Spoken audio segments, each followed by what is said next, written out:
While I was walking, an elderly woman purposely dropped a bun on the ground.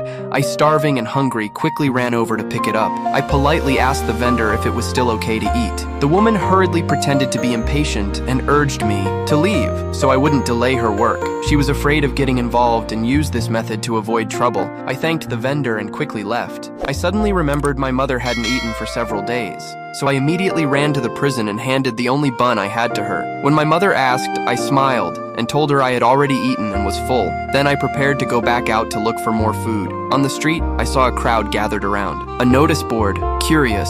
I walked over to ask. The notice said the young lady had been sentenced to death by decapitation for selling illegal salt. I was stunned by the news. I hurried to the prison and begged the guards to release my mother. Although the guards felt sorry for me, they told me only the emperor could decide on a pardon. Hearing this, I made up my mind to save my mother. I learned that the emperor was going to a summer resort, so I waited by the road. When I saw the emperor, I didn't hesitate to run up and grab his leg. Out of curiosity, the emperor took me into the resort and asked what was going on. When I told him my mother was arrested for selling illegal salt, the empress immediately stated that such a crime could never be reversed. I desperately tried to argue, believing my mother couldn't have done this and that it was a misunderstanding. But I had no evidence to prove it, and no one believed me, no matter what I said. Just as I was at a loss, I suddenly noticed that the emperor's wooden hairpin looked exactly like mine, except his had a plum blossom design on it. The emperor immediately became excited and asked. It turned out this hairpin was a gift from a woman he had met years ago while traveling in Jiangnan. They had a deep conversation, but when the emperor tried to reveal his identity to her,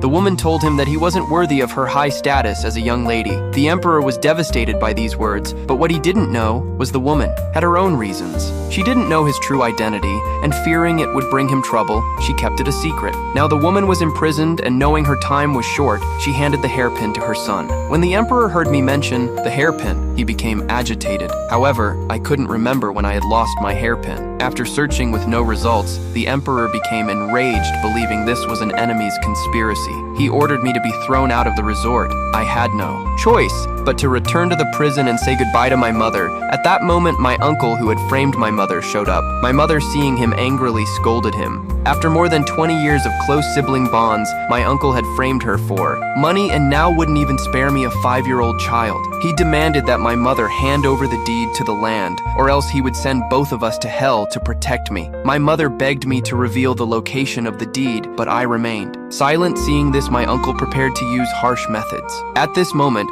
a palace maid rushed to the emperor and reported that a wooden hairpin had been found in the back courtyard. The emperor, seeing the hairpin, was shocked. He immediately realized I hadn't been lying. When the empress heard, she quickly ordered that I be found.